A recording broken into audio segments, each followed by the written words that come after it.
Buonasera a tutti, benvenuti a questo convegno. Questo è un convegno organizzato da un'organizzazione sindacale, che è un'organizzazione sindacale un po' speciale, visto che è un'organizzazione sindacale nata in Sardegna, con l'impegno e il dovere primario della tutela dei diritti dei lavoratori, ma che si muove in un contesto più vasto, che è quello della difesa dei diritti dei sardi e della difesa dell'identità etnica sarda. Siamo convinti che la strada migliore per una valorizzazione della cultura sarda passi attraverso l'integrazione col mondo del lavoro e con l'intera società. Certo è che la situazione socio-economica di grave arretratezza, i primati aspetti sociali quali la disoccupazione, la mancanza di infrastrutture, l'attacco sempre più grave allo Stato sociale, spesso camuffati con voglie mistificanti di lotta alla corruzione e all'assistenzialismo, sono dati di fatto che vanno seriamente ad intaccare il già fragile equilibrio esistente nella nostra isola, in particolar modo nella provincia di Nuoro. La nostra verità è che purtroppo questi fenomeni hanno rappresentato per i vari governi nazionali e regionali che si sono succeduti degli ammortizzatori sociali veri e propri. E ora abbiamo i nuovi blasoni in strada, gli anziani malati abbandonati, in provincia di Nuoro abbiamo delle percentuali intorno al 40% di disoccupati e molti nuovi indigenti sacrificati dai salassi della lotta alla frode dei falsi invalidi. Così come l'economia, o meglio la diseconomia, non può essere calata dall'alto, ancor meno può essere una parte nobile dell'esistenza umana, quale la comunicazione verbale, o meglio il linguaggio. Siamo consapevoli che il fenomeno linguistico vada adeguatamente monitorizzato e adesso vada data la giusta attenzione sia da parte dell'intelligenza ma anche di tutto il popolo sardo. Non facciamo l'errore di fare di una multilingue a seconda di cosa si andrà a fare, se poesia, prosa, teatro, eccetera, o a seconda della provincia di provenienza. L'obiettivo che dobbiamo porci è quello di provare a trovare un accordo che è d'obbligo se non vogliamo la polverizzazione e la conseguente morte della nostra lingua sarda. Da 25 anni è iniziata un'inesorabile corrosione della lingua sarda, con i semi distruttivi messi a germogliare all'indomani dell'unità d'Italia. Nonostante ciò la lingua sarda non è morta, così come non è morto il sentimento di sardità, da intendere come una dinamica identità di appartenenza. È d'obbligo quindi che approviamo quella che i linguisti chiamano la normalizzazione linguistica, e cioè quello di trovare momenti di incontro tra le cosiddette varianti principali presenti, o varietà, come ama chiamare la Chiesa, per giungere nella lingua scritta ad un'unica lingua, rispettando le diversità nella lingua parlata. La legislazione nazionale, riconoscendo il sardo tra le 18 lingue minoritarie presenti in Italia, non ha certo fatto grandi sforzi e non lo ha fatto neanche quando negli ultimi anni ha più riprese bocciato dei validi progetti bilinguistici. Perché c'è la paura di mettere in discussione l'unità linguistica nazionale? Ci hanno concesso l'uso della lingua, però non la si può usare negli uffici pubblici e nelle scuole, se non sotto forma di progetti sperimentali. Come è facile comprendere, trattasi di una concessione monca. Vogliamo un bilinguismo perfetto, o trilinguismo, come ama definirlo qualche autore, aggiungendo al sardo, all'italiano, l'inglese. Va anche considerato il fatto che lo stesso italiano, nell'ambito internazionale, rappresenta una lingua minoritaria, visto che essa non esce dai confini nazionali. Pur riconoscendo il merito che sul progetto elaborato sulla lingua sarda in ambito regionale, riteniamo che bisogna andare a rivedere alcuni aspetti importanti, quali gli ambiti di utilizzo e il suo finanziamento, che appare veramente illusorio.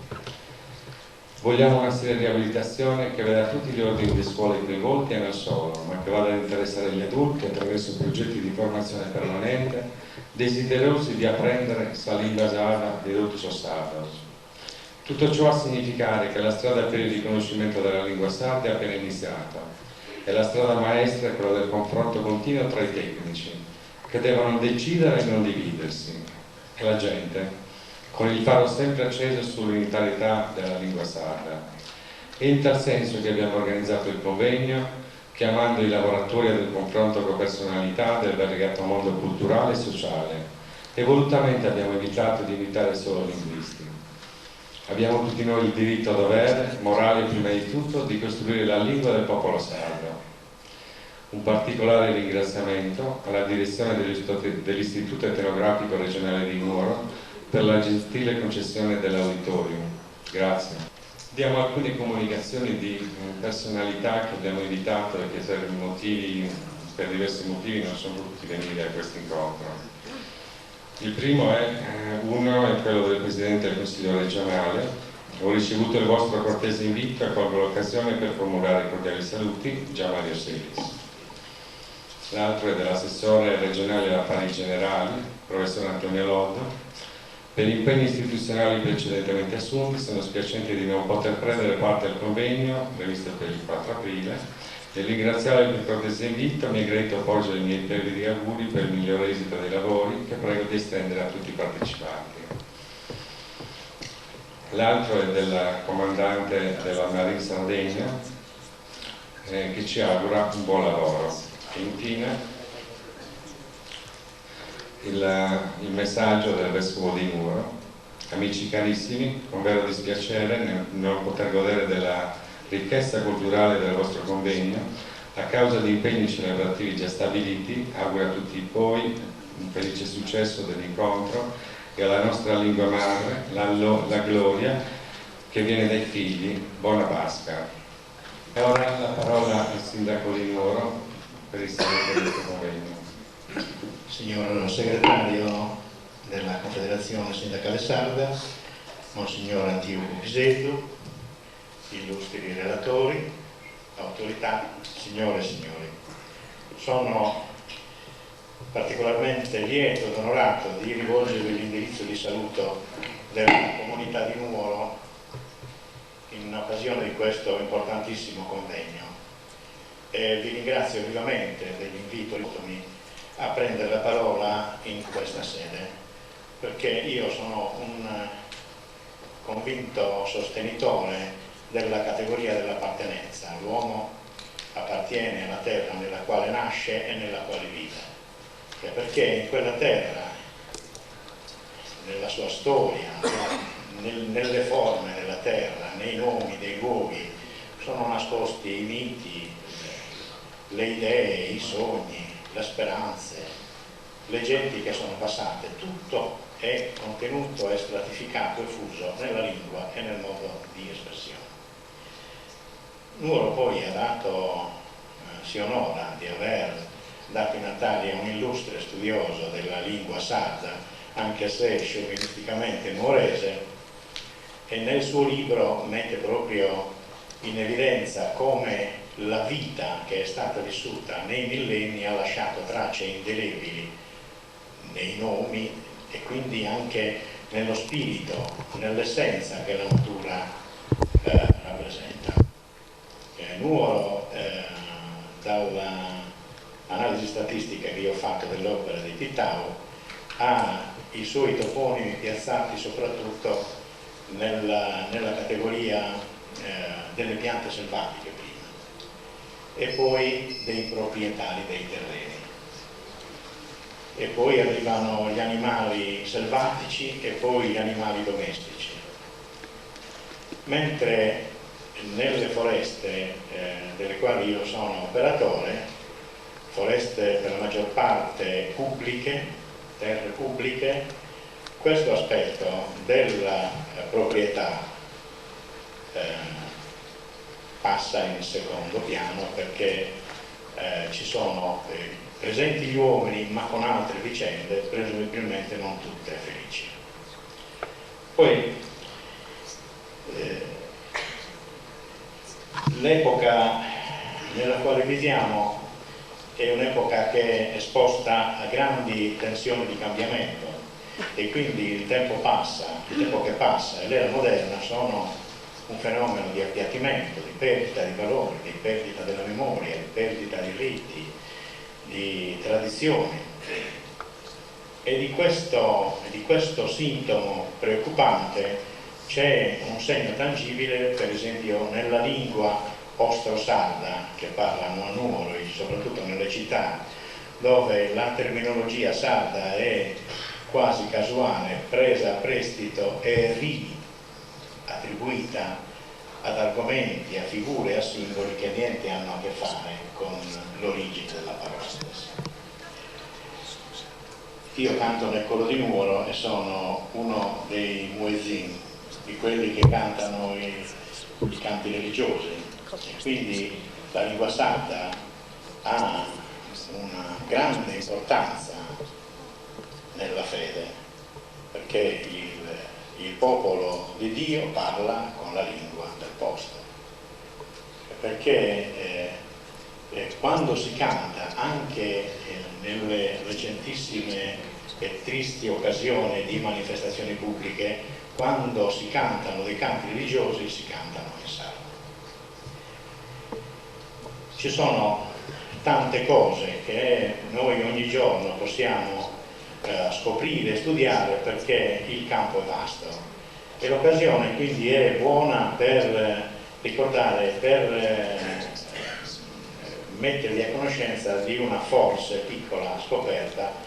che mi è capitato di fare recentemente in Grecia. Ero per un progetto europeo transnazionale al quale partecipano tutte le grandi isole del Mediterraneo,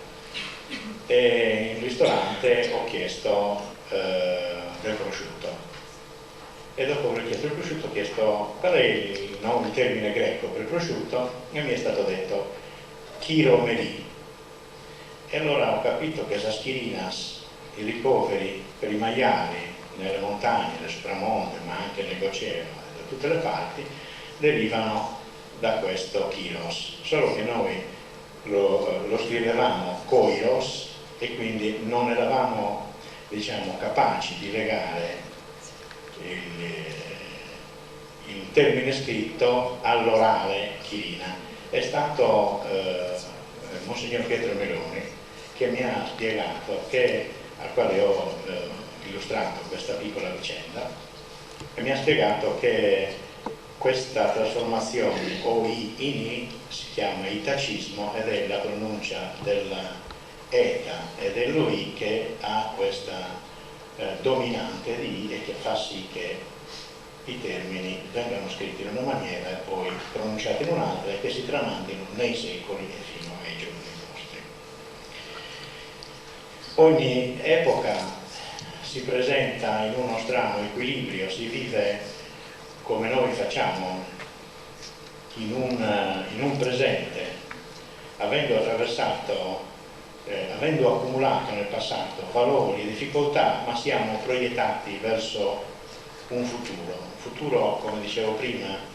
di grandi cambiamenti, di grandi relazioni, di grande apertura e movimento di idee, di persone, e quindi è molto probabile, è certo,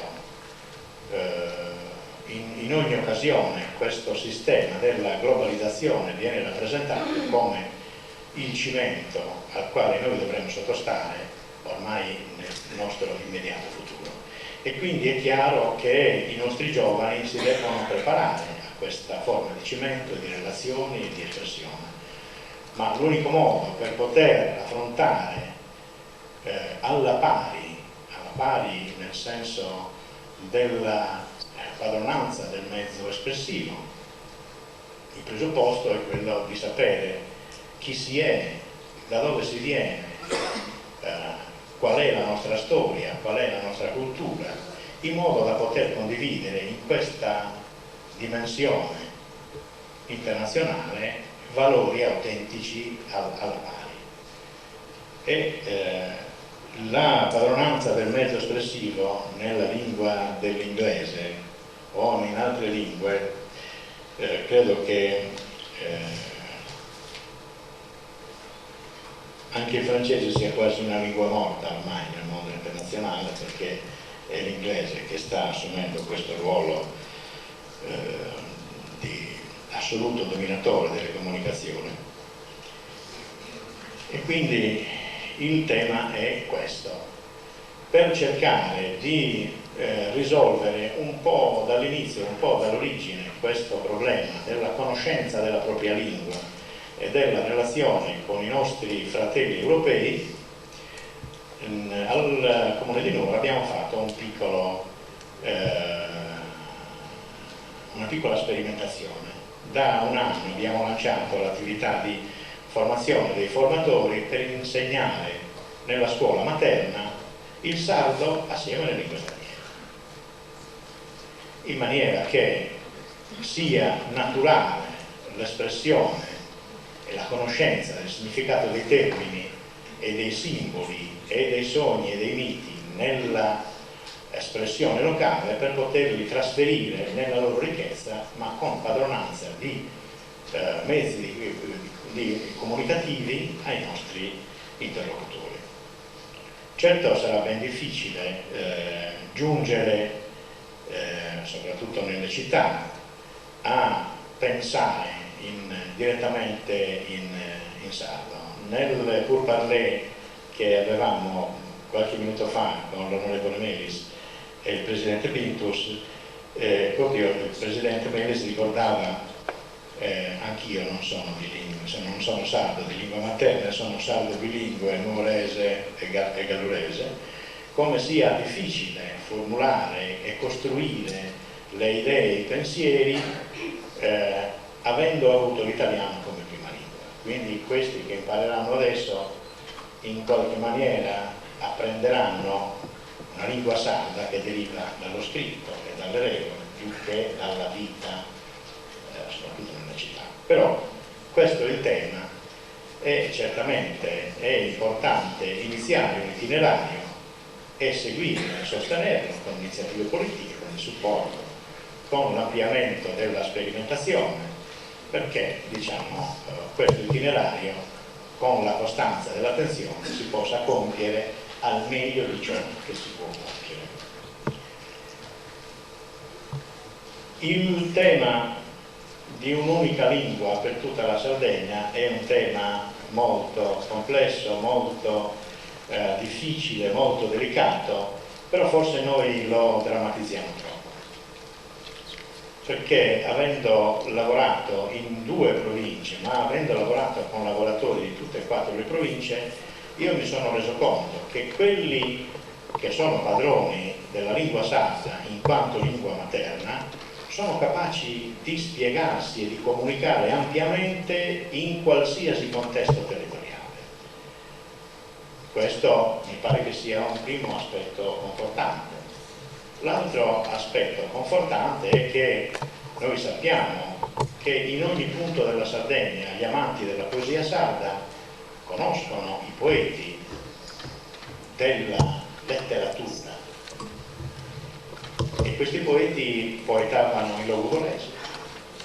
e quindi il fatto di avere un sardo veicolare è già stato vissuto, è un'esperienza che noi abbiamo vissuto e che ancora oggi è una realtà apprezzata. Certo, l'espressione locale, proprio perché i toponimi di un posto sono diversi da quelli dell'altro, l'espressione locale nella lingua locale ha una ricchezza, un carattere che diciamo è un obiettivo ottimale verso il quale tendere. Io continuo a pensare tuttavia che è una buona opportunità per il logudorese ci possa essere nuovamente. E per concludere vi voglio leggere 4 righe di un poeta sardo per concludere la problematica del tema generale dell'espressione sarda e del valore della comunicazione in sardo, lasciando perdere il fatto che il poeta del quale vi leggerò i versi è di Villanova ed è un villanovese autentico e c'è scritto anche, però il tema generale mi sembra che sia meritevole della più grande attenzione. Vidanoes usò, sardo usò, e mi devato, observendes a sardas doctrinas e attraescendes a sardas marinas, totta est opera mia, Sacchi canto. Buon lavoro.